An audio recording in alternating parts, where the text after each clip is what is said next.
I think people, you have a take on this, and I'll bring in at this point, because you see, we cannot take positions at specific times when it favors us. Yes. I mean, when the situation dictates as it is.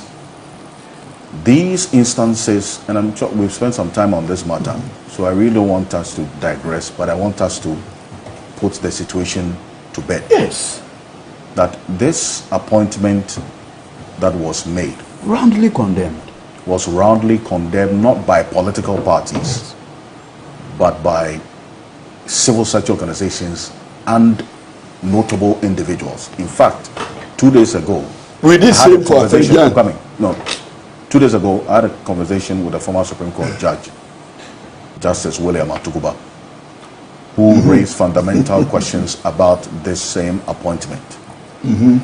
To the extent that someone who is openly associated with a political party appointed onto a body that is supposed to be independent in thought and in deed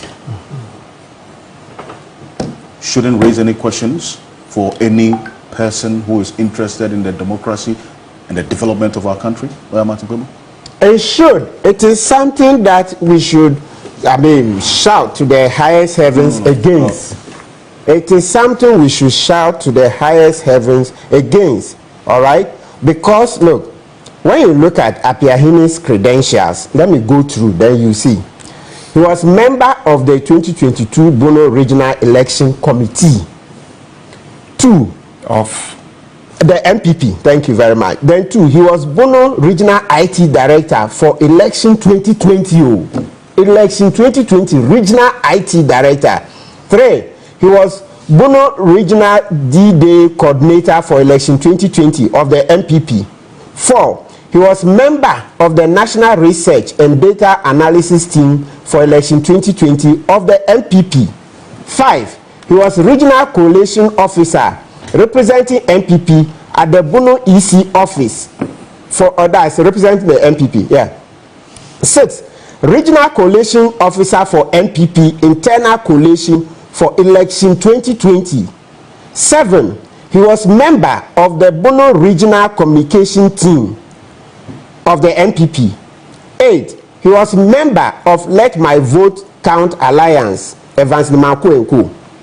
9, he was a member of the organized training for all Bono constituency D-Day coordinators, parliamentary candidates, chairman and secretaries for the election 2020, that's of the NPP. 10, he was part of the organized training for all Bono constituency IT coordinators. Can you imagine? And polling station agents for election 2020.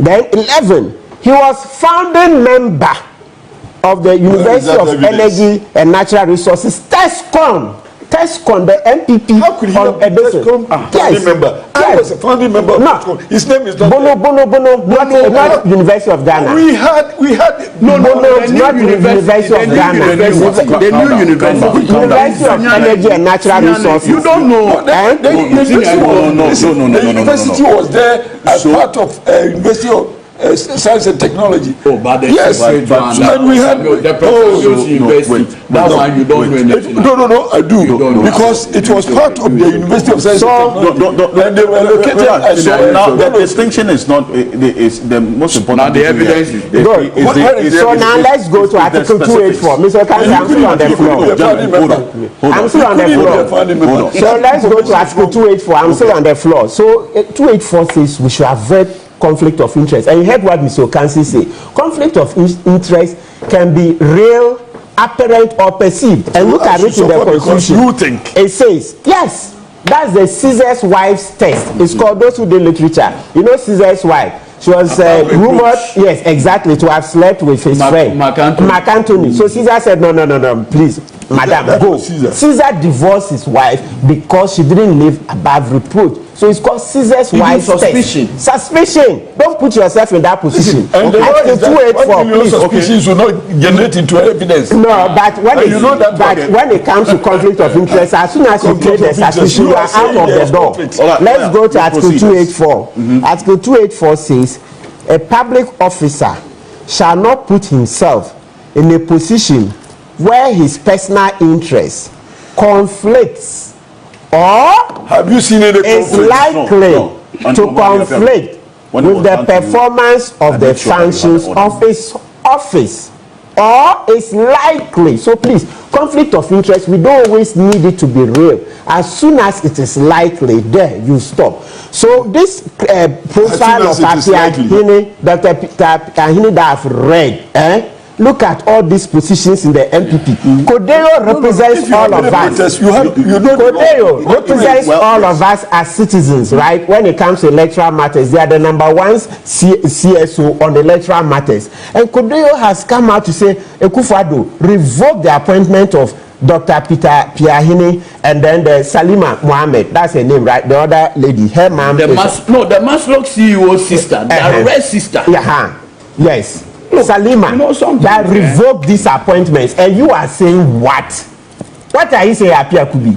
So is that why you shielded the businessman in parliament? The businessman who brought money to you guys in parliament? Yeah, because now it's showing. Yes, it's showing that is how you are. It is not an argument. This is what we call. It is the integrity of the person in office that matters. The constitution says that once it looks bad, once the office situation where this man has acted against his have you raised any issue like that? Is it because didn't raise conflict of interest against Ofurata? No, for it. You are not here. Please. Okay. Please. So this is what the Americans call smokes and mirror. You are smoking and mirrors. You live there, right? Smokes and mirror, double standards. Smokes and mirror. That is it. Smokes and mirror. Today is this. Tomorrow is that. Today you approbate. Tomorrow you reprobate. Today you approbate, tomorrow you reprobate. Please. No. The constitution is clear. Yes, so the constitution is clear that don't put yourself in a position where lawyer and yes, you are an officer of the court. You know that there is law and order in the court. And there's a procedure. No. You have made your point. Yes. You have made your point about the procedure that can be established. Lawyer Martin Kpebu is making his point. Yes. And I want that to be allowed to proceed. So now, an issue, so that when it's my time also, you shouldn't also drop. Let's thank you. So, Mr. Okansi, that's how come in the Closak versus Attorney General, the Supreme Court, speaking through Yasantwa Sofekufu, said that, look, as a public officer, the day your political colors are known, you are out of the door. So how do you bring in Apia Ihine, whose political powers colors cannot be changed? It's like a leopard. A leopard cannot change his spots. This is turning the Supreme Court decision on its head.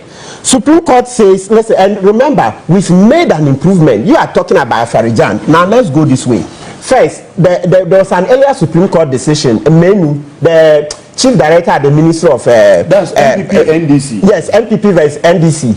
That earlier Supreme Court decision, the Supreme Court said, listen, a public officer can contest, all right, can be on the ticket of a party, but it's only when the party formally submits him to the EC. That's when he should resign. Let's repeat, a previous Supreme Court decision, I think that's in the year 2000 or so, NPP versus NDC. The Supreme Court said, public officers, yes, they can be part of political parties as long as the person has not been presented to the EC. He doesn't have to leave office. But the day he's presented, his nomination is presented to the EC, that's when he should resign. That was 2000. Now, Clocksack versus AG, more than how many? 22 years on, right? About 22 years or whatever, the Clocksack decision. The Supreme Court saw that, such a thing, no, it won't work. So the Supreme Court has improved the decision, saying that the day we see that you are green or you are blue, now I understand that's the difference. Yeah, I hear blue is NPP and then green is NDC.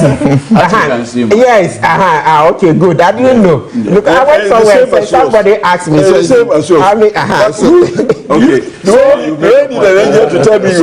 the Supreme Court, I'm NPP. Everybody who knows me well from University of Ghana,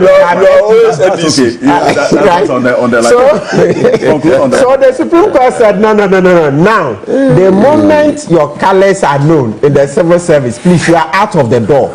And I'm saying that, so with such a situation, when the Supreme Court has improved the law, of course, we have our own issues with them, but they are also improving. It's a democracy. So as we have issues with EC, the Supreme Court also have its challenges. You remember they didn't bring out the Domlevo decision early, and citizens were very angry that by the time the Domlevo decision came out, Akufo-Addo had done everything that he wanted. When Domlevo caught Akufo-Addo red-handed, he and Osafo Mafu, right? And the Supreme Court sat Kukwasa very late, right? Citizens were angry. So I'm saying that all the institutions, yes, you see we are pushing. This in the nation is changing. Some years ago, as a practicing lawyer, you have to change. Yes, we are changing. As a practicing lawyer, I don't even dare talk about Supreme Court. But today, you see that I can boldly say, no, we are not happy. The court has to act timeously because Kweku, as Professor Asare, went and withdrew his case because the Supreme Court was being tardy, very slow. Of course, some of the reasons also, when I did the Domlevo case, some of it at a point we got tired, so we're also a bit slow. But when the court wants to decide quickly, they do. You remember the pink sheet case? The pink sheet case,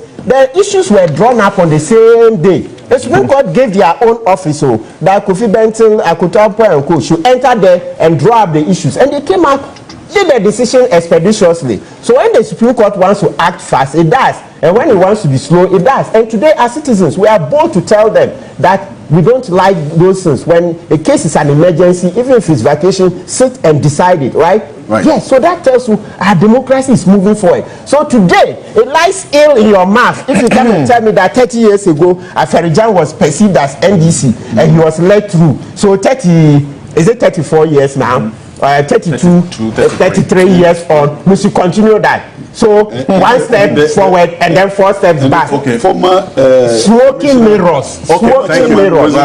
You made your point. Now it's 11 minutes after 9, and Professor Kweku, sorry, I'll bring you in, but there was a statement from Nelson Roxon Dafiamepo, who is member of parliament for the South Dai constituency, also a lawyer.